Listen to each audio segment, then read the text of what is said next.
안녕하십니까 여러분. 오시는 길에 진눈깨비를 만났죠. 하나님을 경배하기 위하여 성전을 찾는 여러분들을 시샘하기 위하여 내리는 진눈깨비일까? 아니면 여러분들로 하여금 교회 가는 것을 방해하기 위하여 내리는 그러한 진눈깨비일까? 여하튼 그럼에도 불구하고 주의 성전을 찾으신 여러분 모두를 진심으로 환영합니다. 하나님의 귀한 말씀의 은혜가 여러분들에게 축복이 되기를 간절히 바랍니다. 어제 저녁에 저희들은 다니엘서 2장을 통하여 하나님의 귀한 기별을 공부했습니다. 느부갓네살 왕이 꿈을 꾸었죠.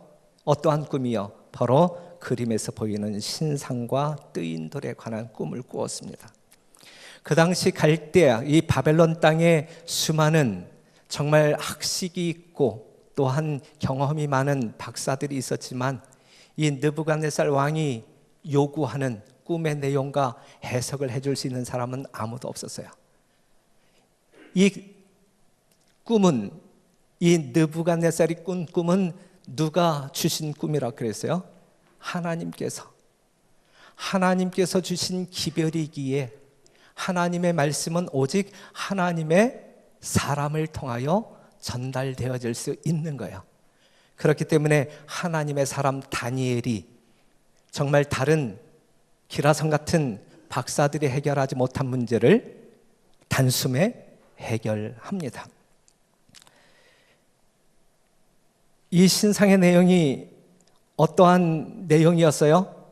금으로 표상되어진 머리는 바벨론을 상징하고 있고, 그 다음에 은으로 표상되어진 가슴과 팔은 바벨론을 무너뜨리고 근동을 제패하는 패권을 차지하는 메데 페르시아를 이야기하고 있고, 노스로 표상되어진 배와 넓적다리는 그리스, 그리고 철로 구성되어진 종아리는 로마 나라를 이야기한다 그랬습니다.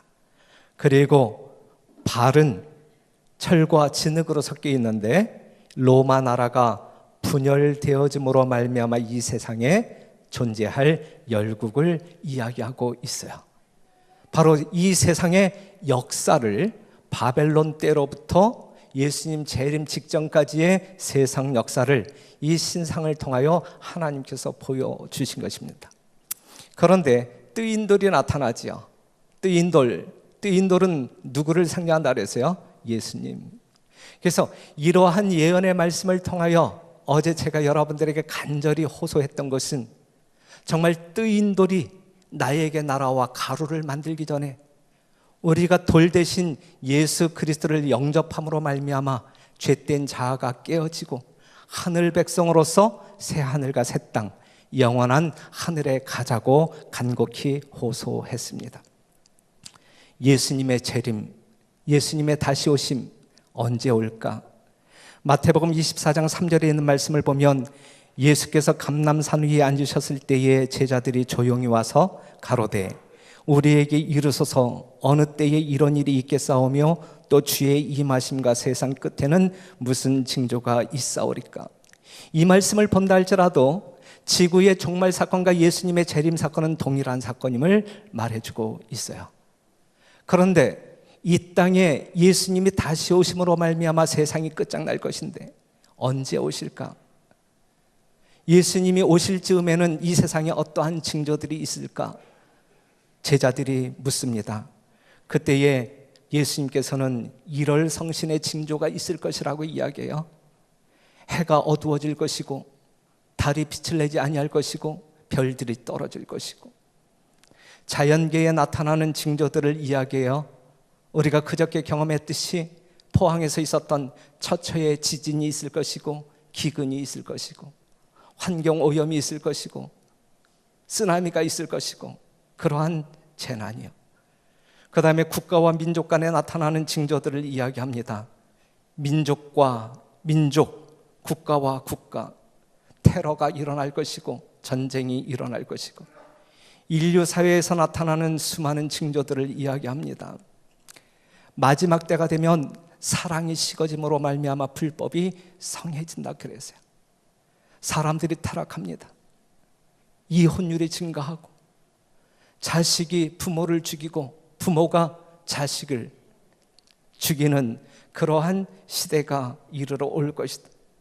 노사 분쟁이 일어날 것이고, 종교계에서 일어나는 징조, 거짓 선지자와 그리스도가 나타날 것이고, 또한 하나님의 참교회를 통하여 하나님의 영원한 복음이 땅끝까지 증거될 것이라고 하는 예언들, 이러한 예언들 중에서 예수님께서 여러분들에게 보여주신 수많은 징조들 중에서 지금 이 시대에 성취되지 아니한 예언이 있으면 한번 말해보세요.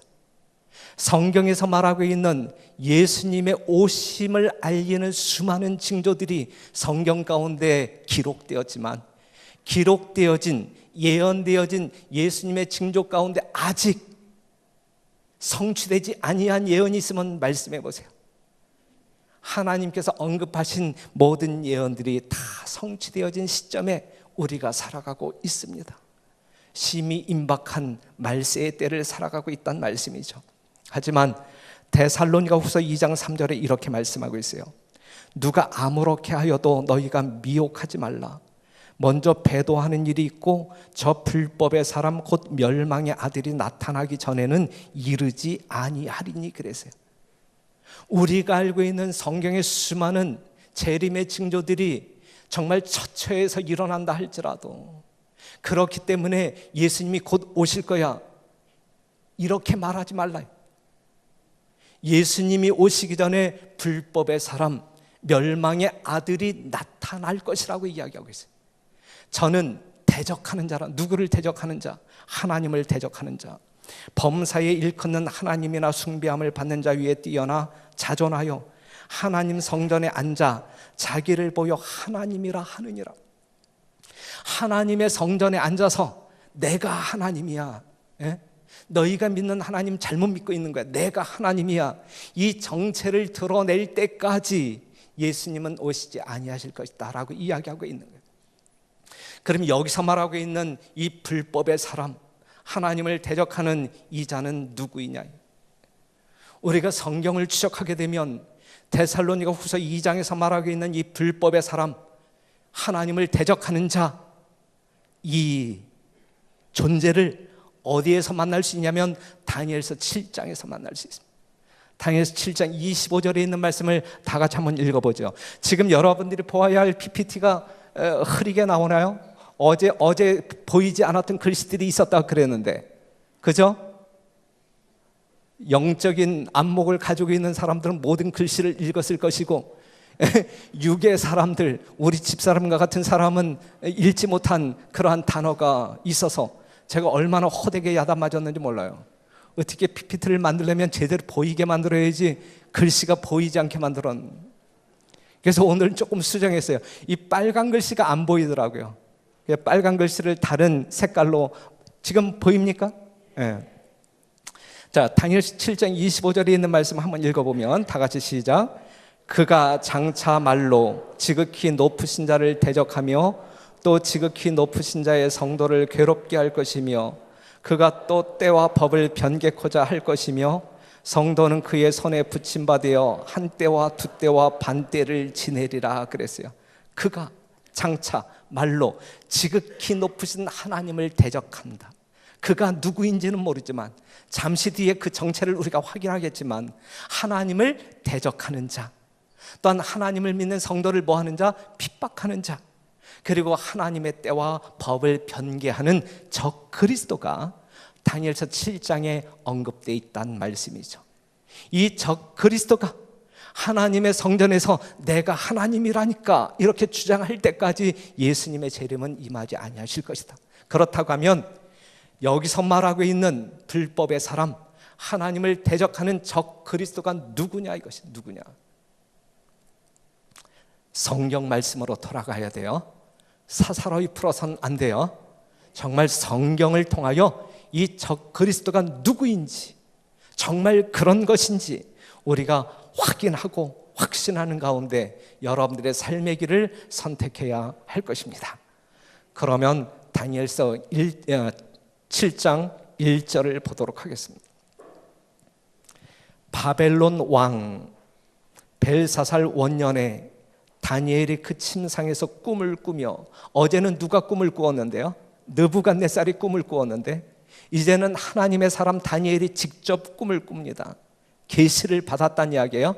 하나님께로부터 기별을 받았다는 이야기예요. 꿈을 꾸며 뇌 속으로 이상을 받고 그 꿈을 기록하며 그 일의 대략을 진술하니라. 그렇다고 하면 이 다니엘은 어떤 내용의 꿈을 꾸었을까?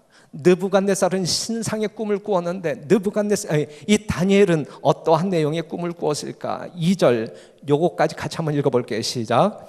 다니엘이 진술하여 가로되 내가 밤에 이상을 보았는데 하늘에 네 바람이 큰 바다로 몰려 불더니 큰 짐승 넷이 바다에서 나왔는데 그 모양이 각각 다르니 그랬어요.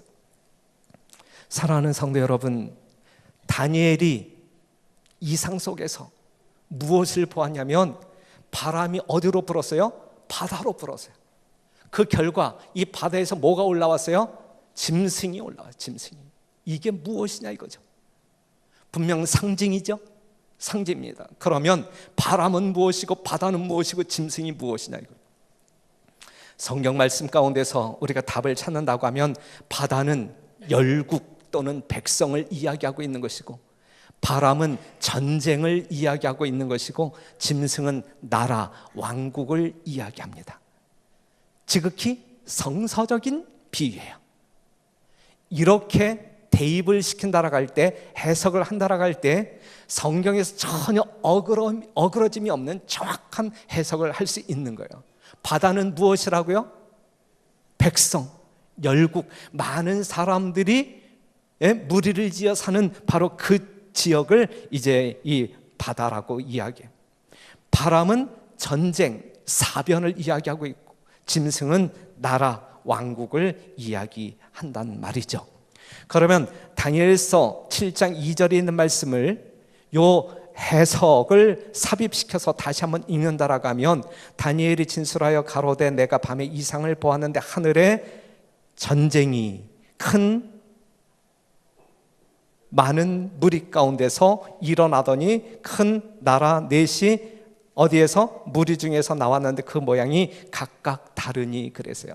자 보세요. 다니엘서 7장에 있는 예언은 바람이 바다로 불었을 때 바다에서 몇 마리의 짐승이 올라왔어요? 4마리의 짐승이 올라왔는데 모양이 각각 달랐다 이것이죠. 성경에서 바람은 전쟁, 바다는 무리, 그 다음에 짐승은 나라. 그렇다고 하면 어떠한 짐승이 올라왔는지 한번 보자고요. 첫 번째 짐승이, 첫째는 사자와 같은데 독수리의 날개가 있더니 내가 볼 사이에 그 날개가 뽑혔고 또 땅에서 들려서 사람처럼 두 발로 서게 함을 입었으며 또 사람의 마음을 받았으며 그랬어요. 첫 번째로 올라온 짐승은 독수리의 날개가 있는 사자 같은 짐승이 올라왔다. 바로 이러한 모양이죠. 둘째 짐승이 올라오는데 어떻게 생긴 짐승이 올라오냐면 다른 짐승 곧 둘째는 곰과 같은데 그것이 몸 한편을 들었고 그 입의 이 사이에는 새 갈빗대가 물렸는데 그에게 말하는 자가 있어 이르기를 일어나서 많은 고기를 먹으라 하였으며. 어떻게 생긴 짐승? 이렇게 생긴 짐승이요. 곰같이 생긴 짐승이 올라왔다. 세 번째 짐승이 올라오는데 어떻게 생긴 짐승이냐면 그 후에 내가 또 본즉 다른 짐승 곧 표범과 같은 것이 있는데 그 등에는 새의 날개 넷이 있고 그 짐승에게 또 머리 넷이 있으며 또 권세를 받았으며 그래서 이렇게 생긴 짐승이 올라왔어요. 네 번째 짐승이 올라옵니다. 넷째 짐승은 어떻게 생겼냐면 내가 밤 이상 가운데 그 다음에 본 넷째 짐승은 무섭고 놀라움. 어떻게 생겼는지 정말 우리가 말로 형언할 수 없는 거예요. 정말 이 세상 가운데 비슷한 동물도 찾아볼 수가 없는 거예요. 무섭고 놀라우며 극히 강하며 또 큰 천리가 있어서 먹고 부서뜨리고 그 나머지를 발로 밟았으며 이 짐승은 전에 모든 짐승과 다르고 또 뭐가 있어요? 열뿔이 있으므로 그랬어요. 이러한 짐승 여러분들이 보았습니까? 지금 여기에 나와 있는 4마리의 짐승 같은 짐승 이 세상에 존재해요? 존재하지 않아요? 존재하지 않아요. 분명 상징적인 표현으로 하나님의 기별을 담아서 우리에게 보여주고 있는 이상이란 말이죠. 그렇다고 하면 이러한 짐승이 나라를 상징하고 있는데 어떠한 나라를 이야기하고 있는 것일까? 자, 느부갓네살 왕도 꿈을 꾸었을 때에 번민하여 잠을 이루지 못했어요. 그것은 다니엘도 마찬가지. 이상을 보았는데 도대체 이게 무슨 의미인지 알 길이 없음으로 말미암아 심히 근심했다 그랬어요. 그리하여 모신자, 즉 천사에게 도대체 이게 무슨 뜻인지 가르쳐 달라고 이제 애원을 하지요. 그런데 17절에 있는 말씀을 보게 되면 그 네 큰 짐승은 네 왕이라 세상에서 일어날 것이로되, 어디에서? 세상에서 일어날 것이로되, 이 세상에서 일어날 네 나라를 이야기하고 있단 말이에요. 그런데 18절에 있는 말씀을 보게 되면 지극히 높으신 자의 성도들이 나라를 얻으리니 그 누림이 영원하고 영원하고 영원하리라. 영원한 하나님의 나라가 그 이후에 만들어질 것이다. 그렇다고 하면 이 17절 18절에 있는 말씀을 보게 될 때 우리가 어제 공부한 다니엘서 2장의 신상에서 등장하고 있는 네 개의 나라와 똑같은 거예요. 똑같은 거예요. 그렇죠? 금머리, 은, 놋, 철이 표상하고 있는 나라, 이 세상에서 일어날 네 나라, 그죠? 그 다음에 돌나라가 임함으로 말미암아 영원한 세계가 그들에게 펼쳐지잖아요. 다니엘서 7장에서 이번에는 어떤 그 금속으로 묘사되어진 신상이 아닌 짐승으로 묘사되어진 네 나라가 등장하고 그 이후에 하나님의 영원한 나라가 설 것이다라고 하는 기별이 다니엘서 7장의 기별이란 말씀이죠. 그래서 이것은 쉽게 이야기할 때에 사자는 바벨론 나라, 곰은 메데 페르시아, 표범 같은 짐승은 그리스, 그 다음에 이 무섭고 놀라운 짐승은 로마, 그리고 이 로마, 이 무섭고 놀라운 짐승의 머리에 10뿔이 있는 것은 이 로마 나라로부터 분열되어진 어제 10발가락에 해당되어지는 10개의 나라를 이야기하고 있는 것입니다. 자, 그러면 아주 간단하게 한번 사자 나라에 대해서 살펴본다고 하면 이것은 분명 바벨론, 기원전 605년에 이 세상을 지배했던 바벨론을 이야기하고 있어요. 그런데 바벨론은 실제적으로 독수리의 날개가 달린 사자로 표상되어 있음을 고고학을 통해서 우리는 확인할 수 있습니다.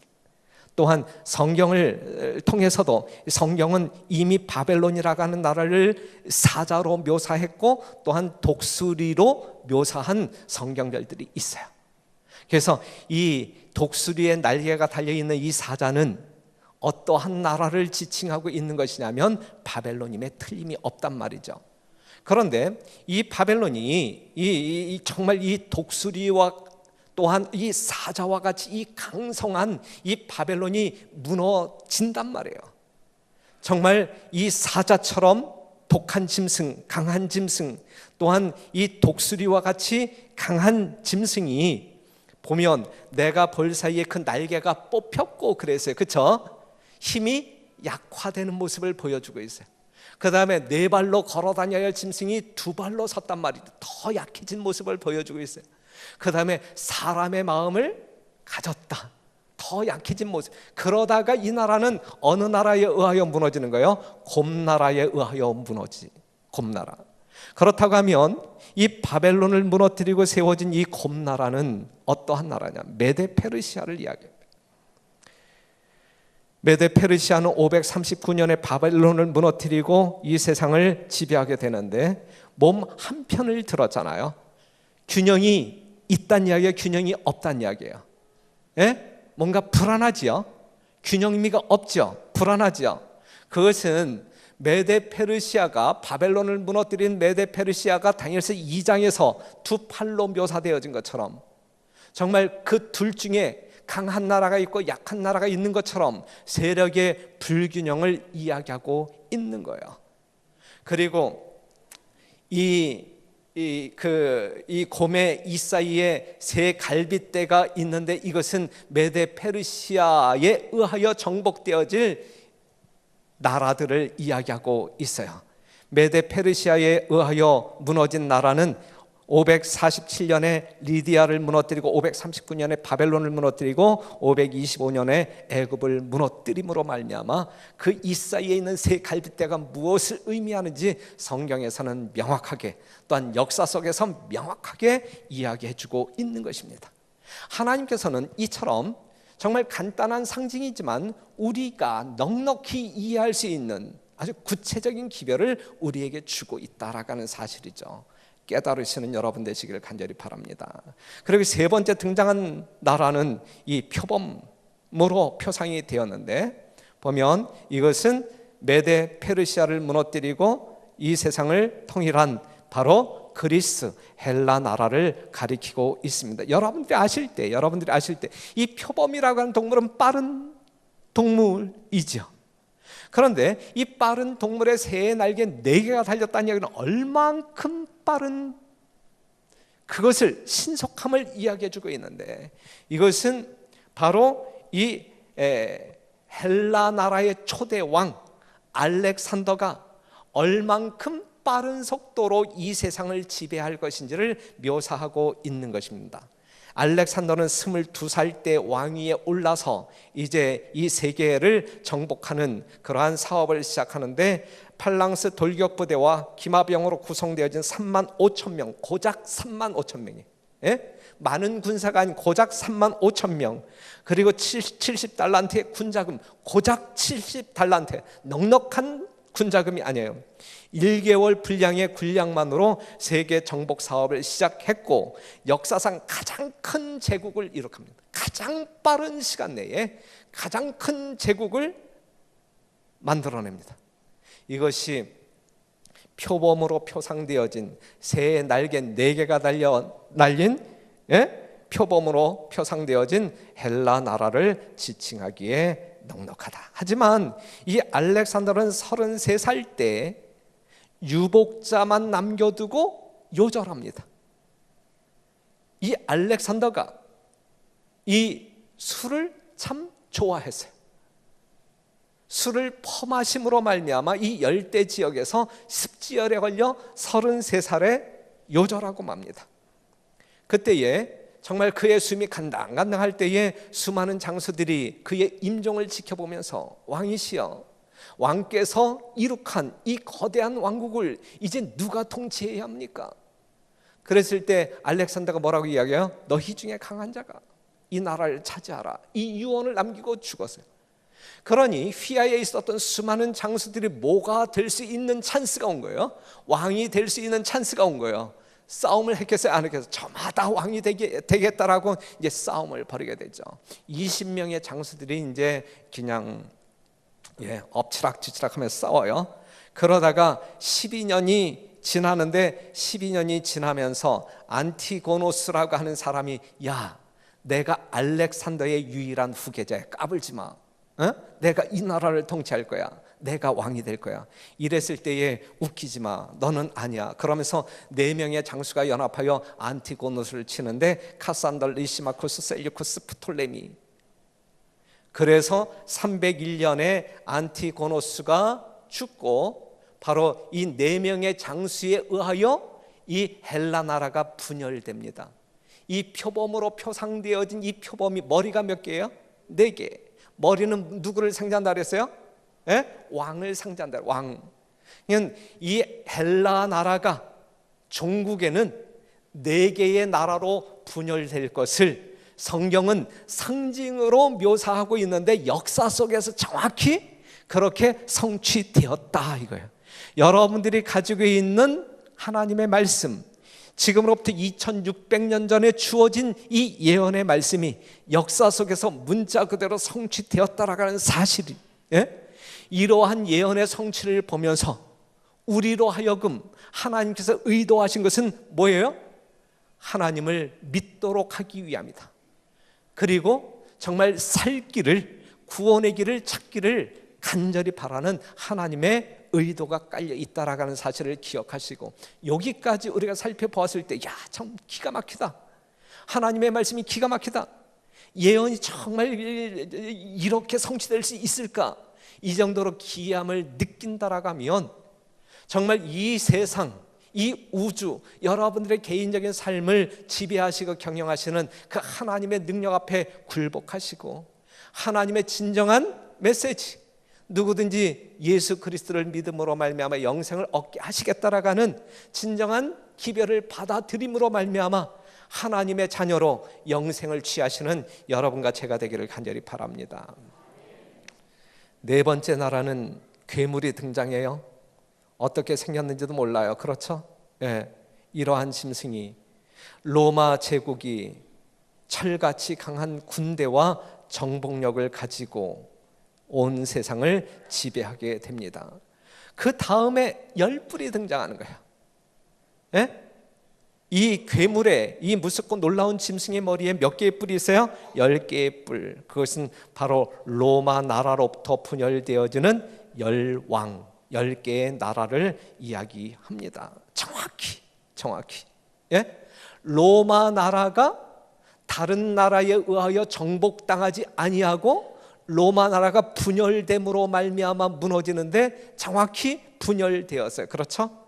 로마 나라에서 10개의 나라, 한번 봐봐요. 앵글로색슨, 프랑크, 알레마니, 롬바르드, 동고드, 헤를라이, 부르군디, 서고드, 수에비, 판달, 정확히 10개의 나라로 분열돼요. 10개의 나라. 하나님의 말씀이 기똥차지 않습니까? 그렇죠? 이 해석이 확실하고 분명합니다. 그런데요, 이제 이 다니엘의 고민은, 다니엘의 관심은 어디에 집중하냐면 네 번째 짐승이에요. 첫 번째 짐승도 아니고, 두 번째 짐승도 아니고, 세 번째 짐승도 아니고, 이 다니엘을 번민케 만들었던 것, 그리고 그가 정말 최대한으로 관심을 가지고 알고 싶었던 나라는 네 번째 나라, 이 무섭고 놀라운 짐승에 대한. 그래서 다른 짐승들에 대해서는 한 번 언급되었는데 이 네 번째 짐승에 대해서는 세 군데에서 강조적으로 언급되었어요. 그 첫 번째 강조를 보면, 이에 내가 넷째 짐승의 진상을 알고자 하였으니 곧 그것은 모든 짐승과 달라서 심히 무섭고 그 이는 철이요 그 발톱은 노시며 먹고 부서뜨리고 나머지는 발로 밟았으며 또 그것의 머리에는 10뿔이 있고 또 그 외에 또 다른 뿔이 나오매 세 뿔이 그 앞에 빠졌으며 그 뿔에는 눈도 있고 큰 말하는 입도 있고 그 모양이 동류보다 강하여 보인 것이라.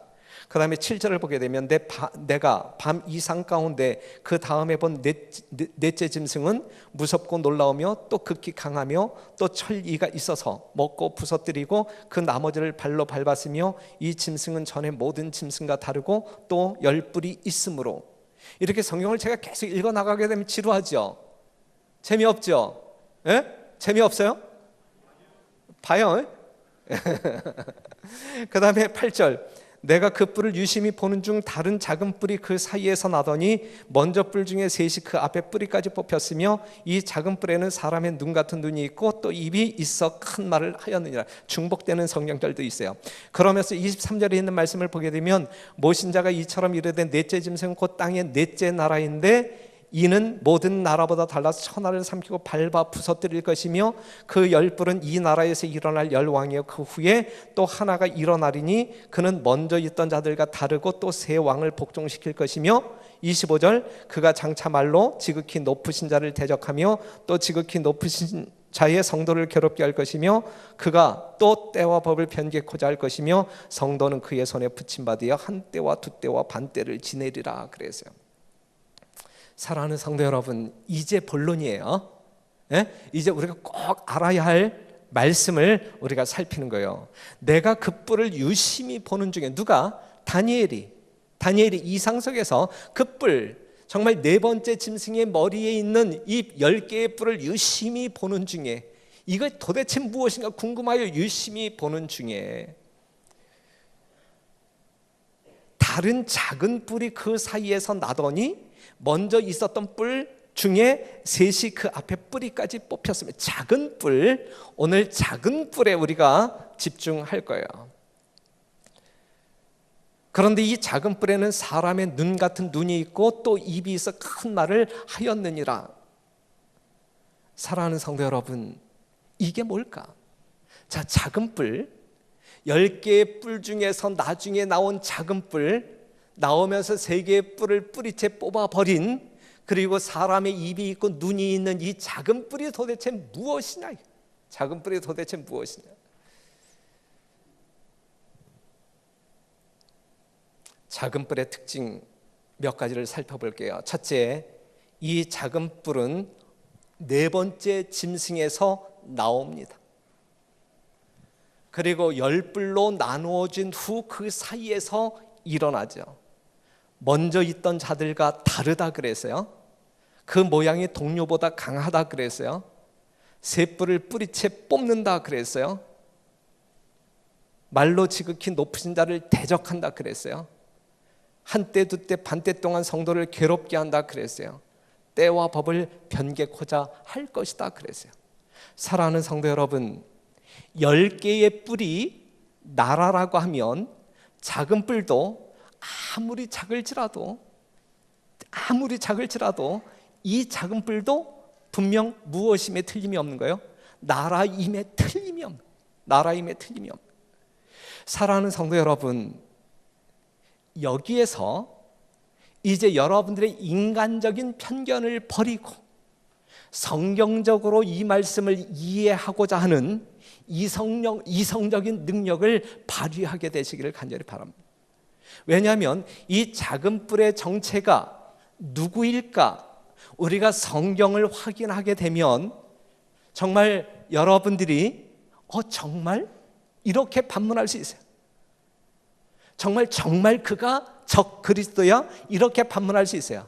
하지만 성경은 여러분들이 여러분들이 어떠한 의구심을 드러낸다 할지라도 정말 그가 불법의 사람이고 하나님을 대적하는 자이고 적 그리스도임에 틀림이 없어라고 성경은 이야기하고 있는 거예요. 그래서 여러분들이 이 작은 뿔의 정체를 성서적으로 이해하기를 이 시간 간절히 요구하는 거예요. 여러분들이 이미 가지고 있는 모든 편견, 인간적인 편견을 버리지 아니하면 안 되는 거예요. 이 시간에 이 작은 뿔을 이야기하기 위해서 우리는 어떤 특정한 국가 아니면 교파를 이야기할 수밖에 없어요.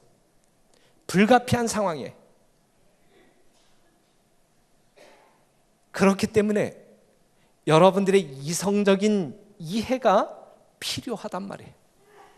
기껏 교회 갔더니 목사가 성경을 빌미로 해서 근거로 해서 어떠한 교파를 적 그리스도로 몰아간다.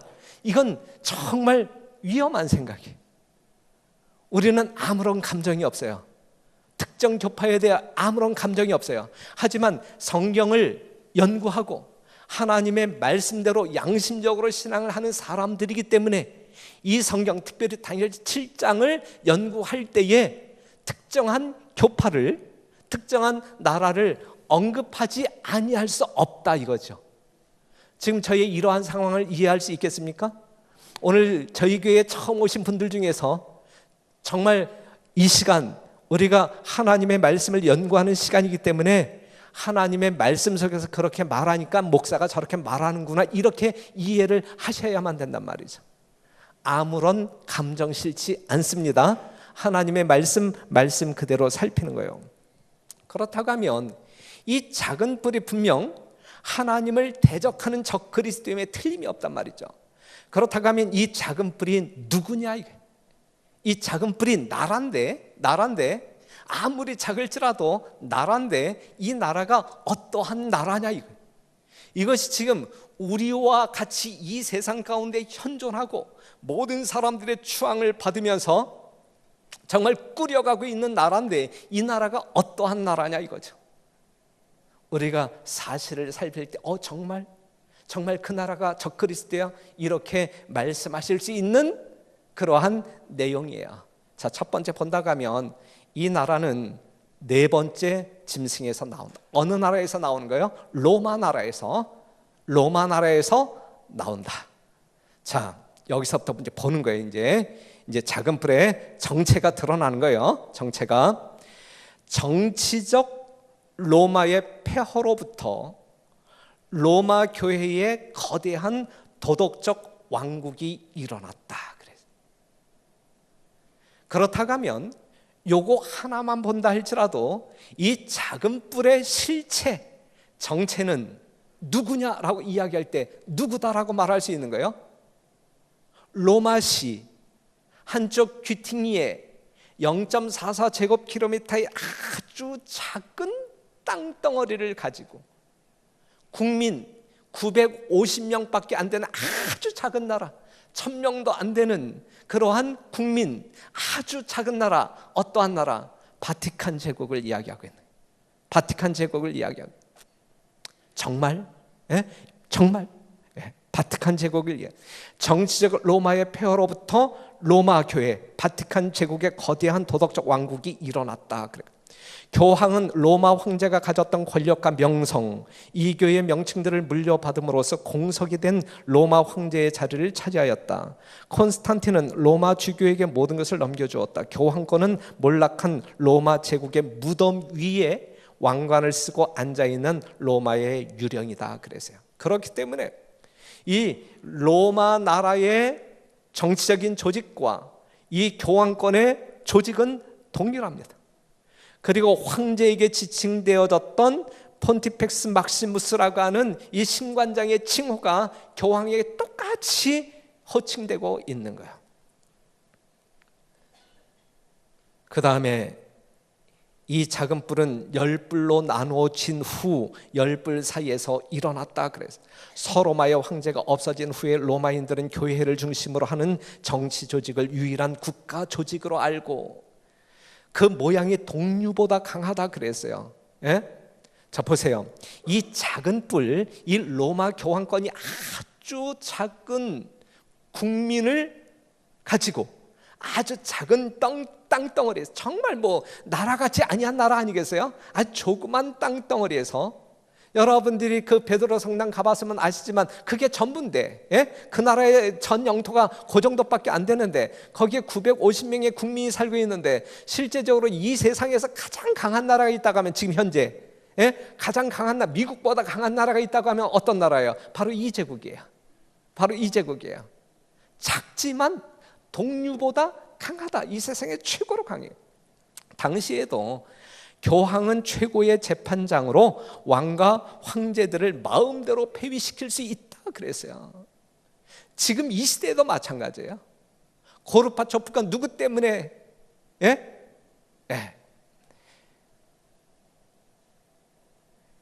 교황 그레고리 7세의 세력에 반발한 신성 로마 제국 황제 헨리 4세를 교황이 파문시키자 당황한 헨리 4세는 몸소 이탈리아의 카노사에 찾아가서 교황의 용서를 빌었다. 왕들이 사족을 못 쓰는 거예요.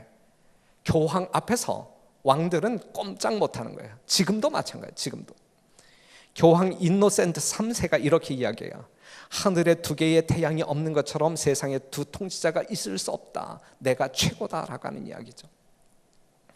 그리고 이 작은 뿔, 이 로마 교황권은 먼저 있던 자들과 다르다 그랬어요. 기존에 있었던 나라들과 다르다. 먼저 있던 나라들과 다르다. 뭐가 다르냐면, 이전의 나라들은 모두 정치적 군주 국가였지만 교황 로마는 정치적 절대 군주 국가이면서 종교적 군주 국가라고 하는 점에서 다르다. 이전의 왕국들은 사람의 몸을 다스렸지만 교황은 사람의 영혼까지 다스린다. 이런 점에서 다르다. 또한 다른 나라들은 자국의 영토 내에 있는 백성들만 다스리지만 교황 로마는 영토와 민족에 관계없이 각 족속과 방언과 나라를 다스리는 범세계적 국가라는 점에서 다르다.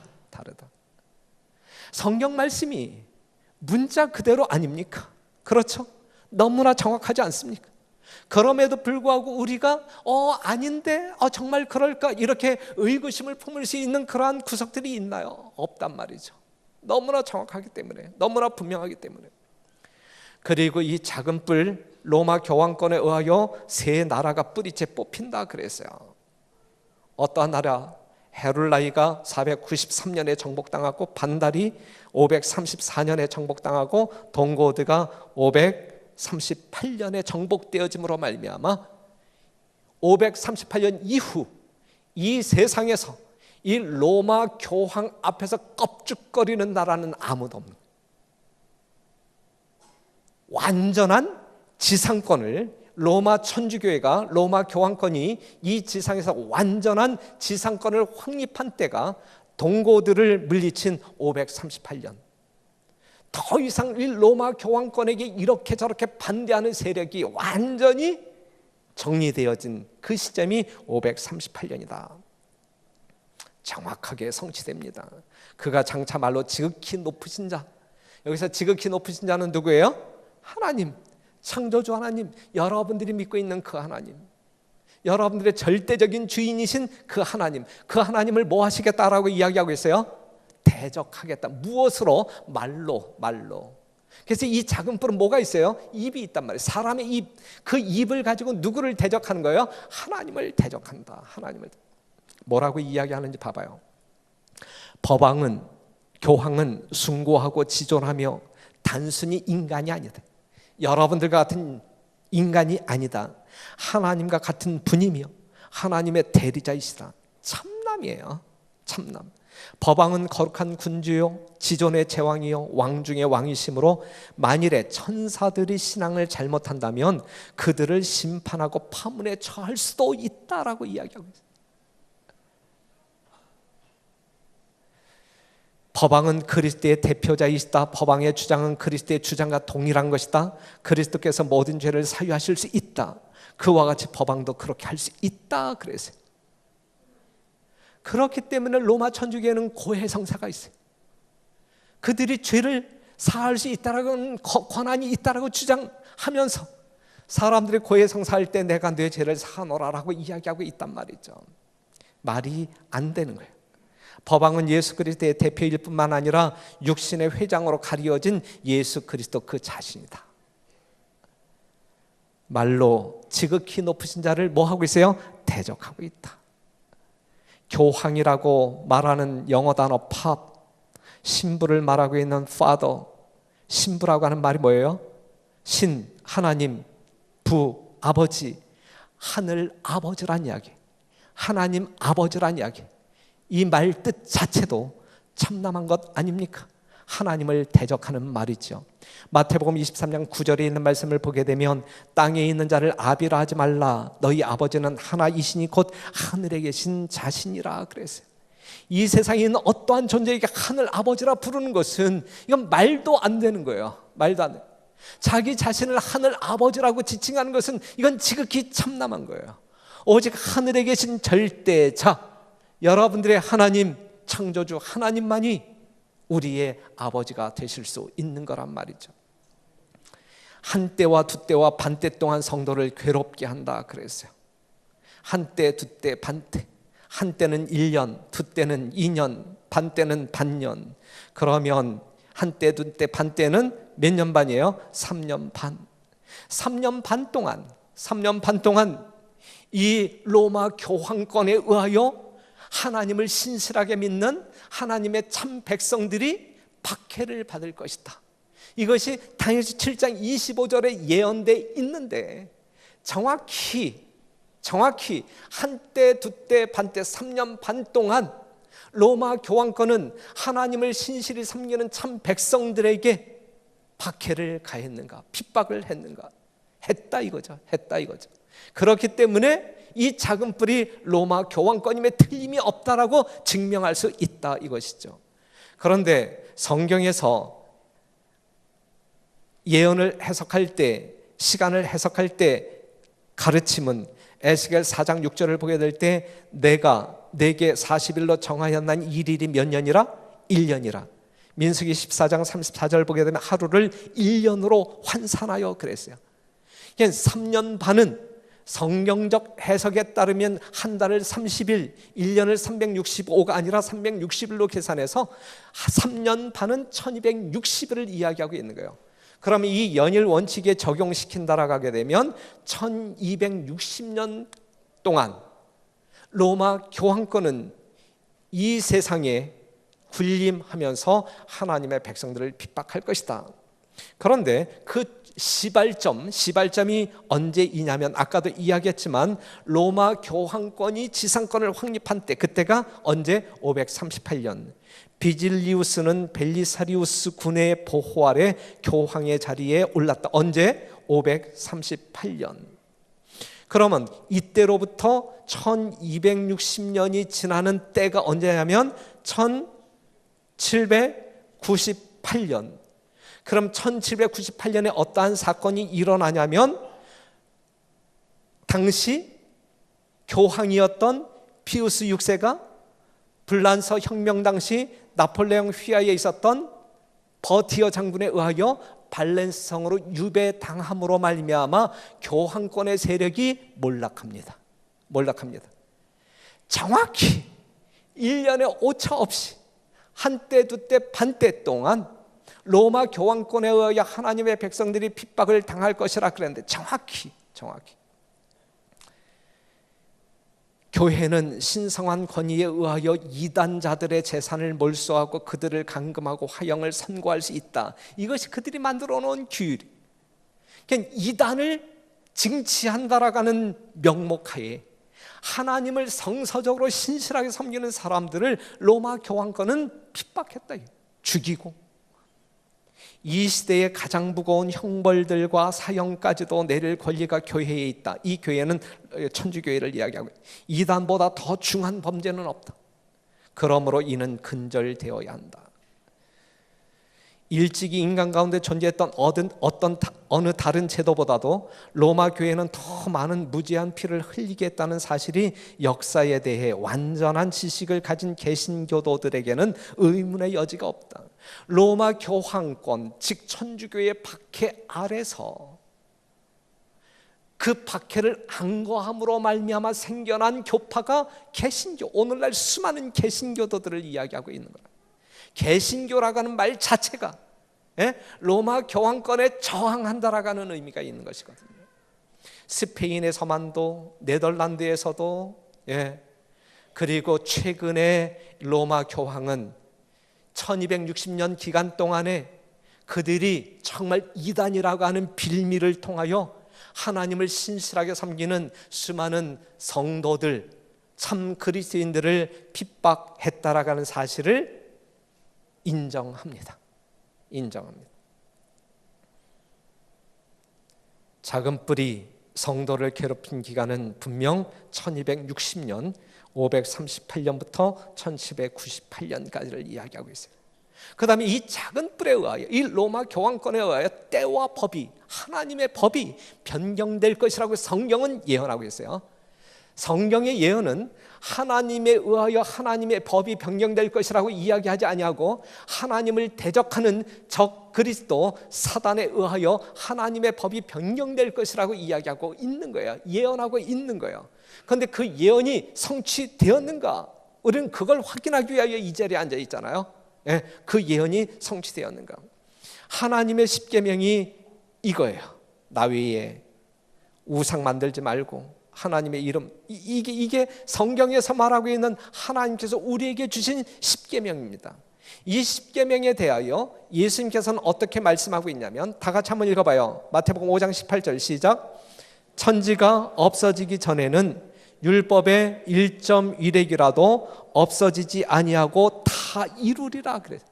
하나님께서 우리에게 주신 계명은, 십계명은 천지가 없어지기 전에는 1점 하나, 획 하나일지라도 없어지지 아니하고 다 이룰 것이다. 이게 하나님께서 말씀하고 있는, 성경에서 말하고 있는 십계명이에요. 십계명. 그런데 성경의 예언을 보게 되면 작은 뿔, 로마 교황권에 의하여 이 하나님의 법이 변경되어질 것이다라고 예언하고 있단 말이죠. 그러면 로마 천주교회는 어떻게 말하고 있는지 한번 봐봐요. 교황은 때를 변개하고 법을 폐기하고 모든 것을, 심지어는 그리스도의 교훈까지도, 예수님의 교훈까지도 뭐 할 권세가 있다? 삭제할 권세가 있다. 말이 돼야 안 돼요? 안 되는 말을 그들은 하고 있어요. 그들이 하고 있는 말이 통해요, 안 통해요? 세상에서 통하고 있어요. 말이 안 돼. 성경을 보게 되면 말도 안 되는 이야기인데 하나님의 말씀을 모르는 이 세상 세계 속에서는, 세상 사람들에게는 그 말이 통한단 말이죠. 한편 그리스도교의 수락으로 말미암아 321년부터 황제는 일요일을 안식일로 할 것을 명하고, 그래서 AD 321년 로마 황제 칸스탄틴에 의하여 안식일, 오늘날 금요일날 해지는 시간부터 토요일날 해지는 시간, 지금 바로 우리가 안식일 시간 속에 있잖아요. 이 안식일을 일요일로 바꾸어 버립니다. 성경은 안식일을 거룩히 지키라고 말한다. 그러나 로마 가톨릭 교회는 말하기를 아니다. 나의 신성한 권위로서, 가톨릭 교회의 신성한 권위로서 안식일을 폐하고 주일 중 첫째 날인 일요일을 거룩하게 지키라고 명하는 바이다. 마지막으로 말하노니 교회의 전통은 성경보다 위에 있다고 선포하는 바이다. 우리는 우리의 교리를, 천주교의 교리는 성경에 근거하지 아니하고 전통에 근거하고 있다라고 이야기하고 있어요. 그러니 오늘날 일요일은 안식일이 바뀌어 일요일이 되었는데, 이것은 성서적인 근거가 전혀 없는 거예요. 하나님에 의하여 만들어진 것이 전혀 아니란 말이죠. 하나님을 대적하는 적 그리스도에 의하여 난도질 당한 것임에 틀림이 없다라고 하는 사실이죠. 교회는 그 창립자 그리스도께 받은 거룩하고도 절대적으로 확실한 권위의 권리를 가지고 안식일을 지키는 것을 일요일로 변경하였다라고 이야기하고 있어요.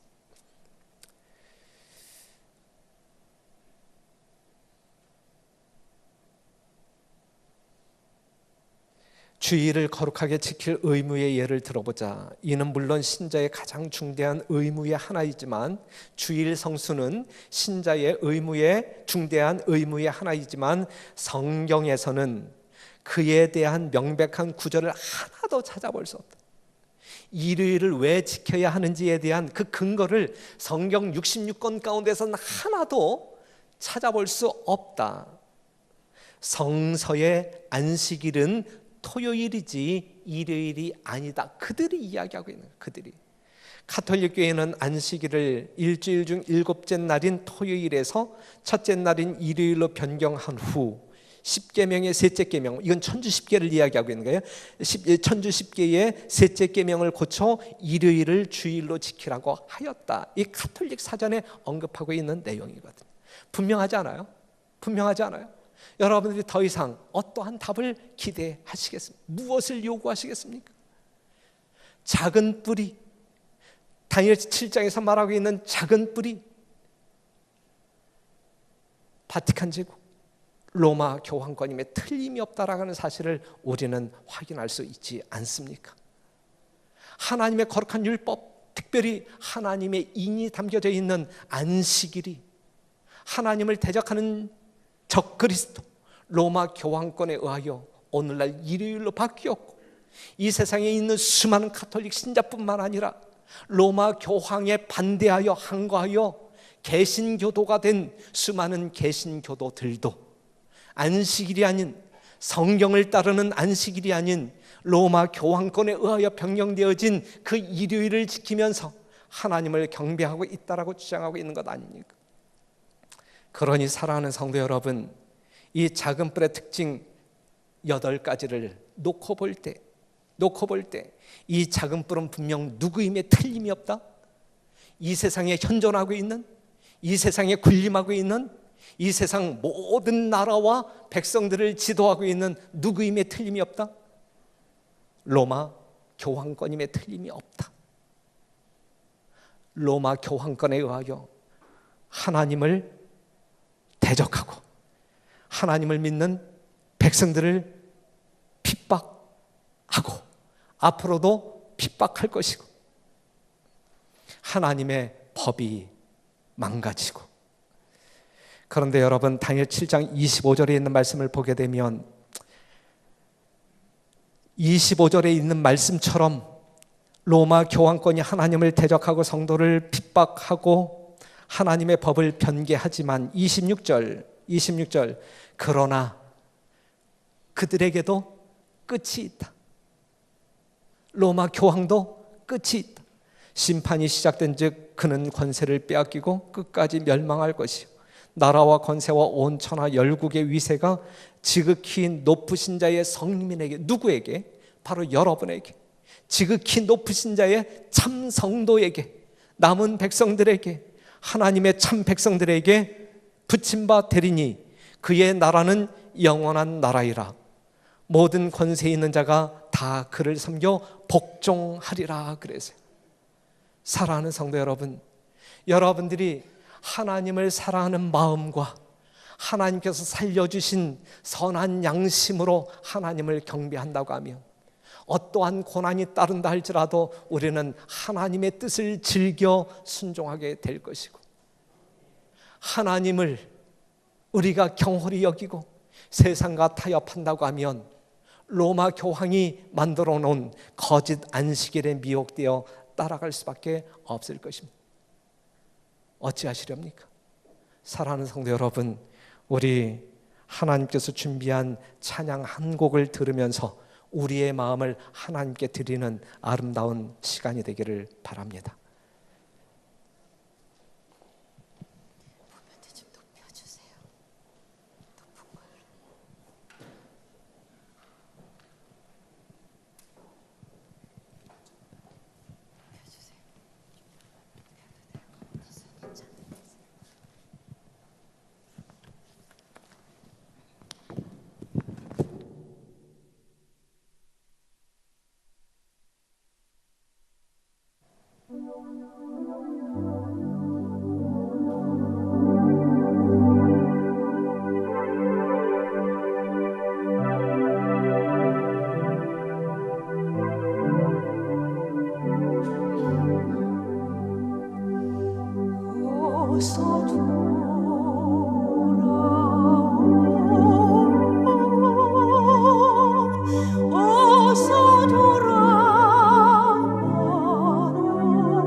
찍마저 아파도 주님의 손으로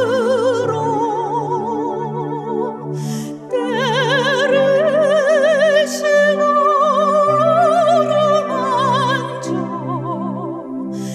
위로해 주시는 우리 주의 넓은 품으로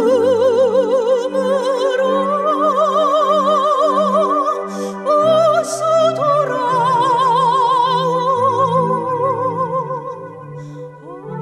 어서.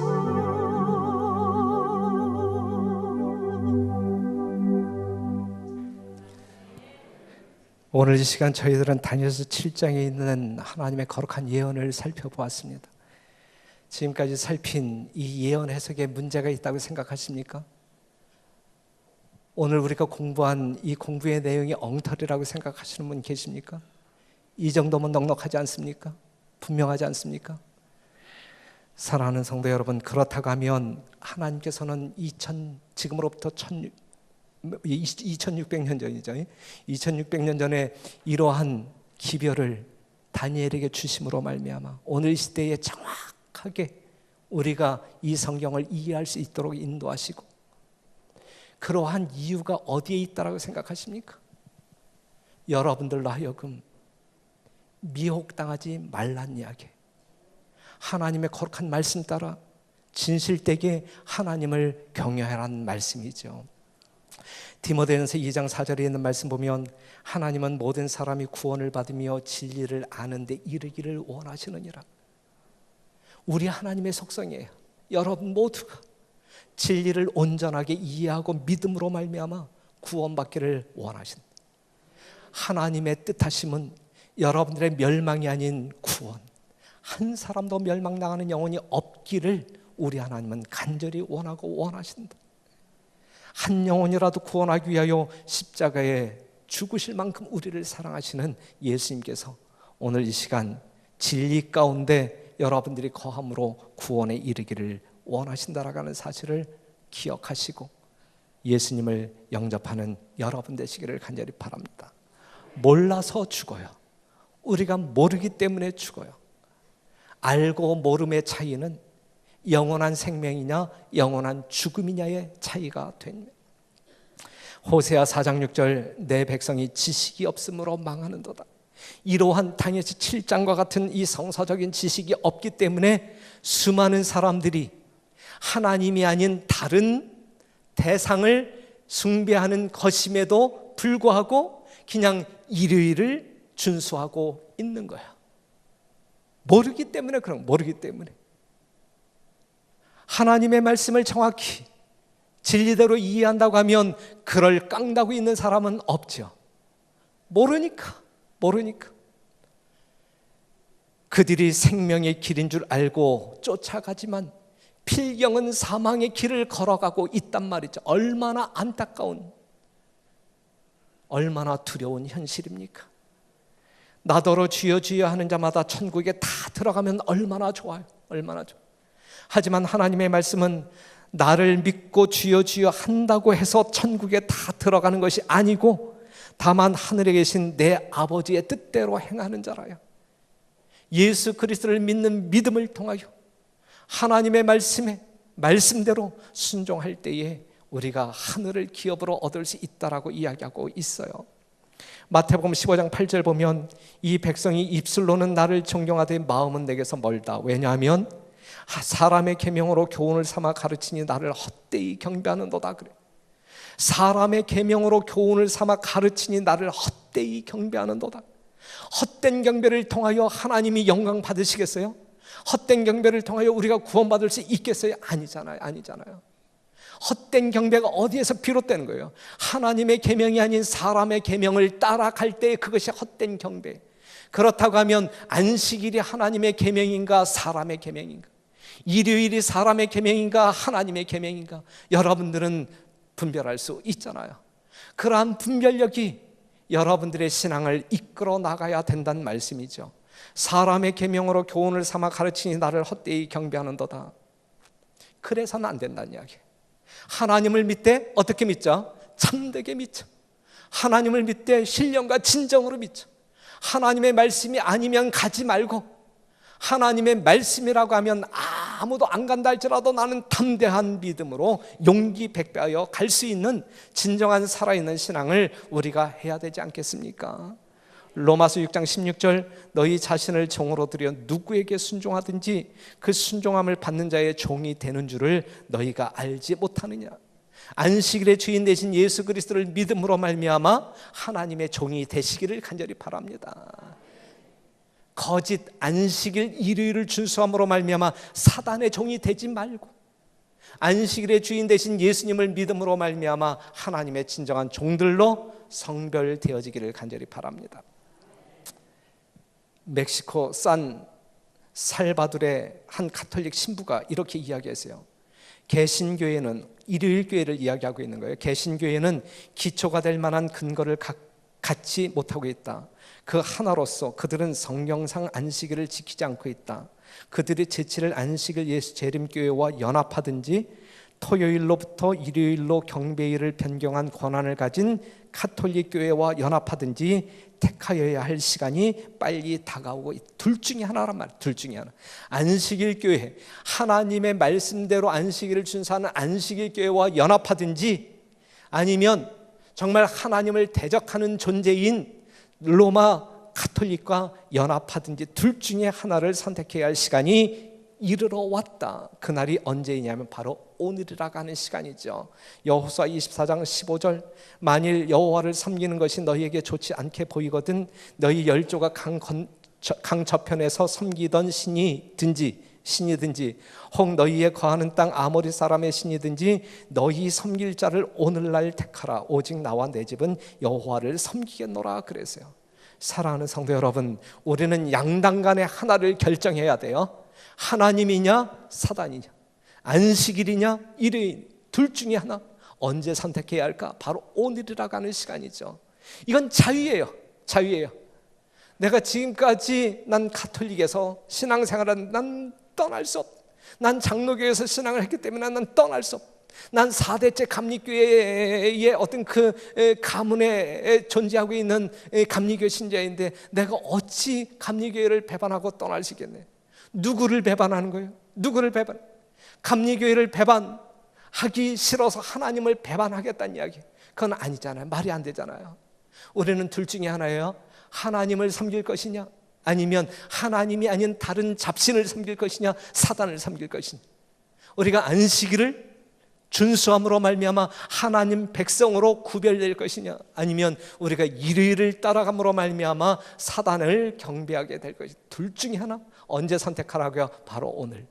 오늘 여러분들이 하나님의 말씀을 통하여 주신 이 계시의 말씀을 정확히 이해했다고 하면 이제는 머뭇거리지 마시고 바로 오늘이라고 하는 이 시간 담대한 마음으로 하나님을 붙잡는, 그리하여 여러분들이 잃어버렸던 생명을 영원히 얻는, 그리하여 하늘 백성으로서 축복된 생애를 살게 되시기를 간절히 바라면서 말씀을 마치겠습니다.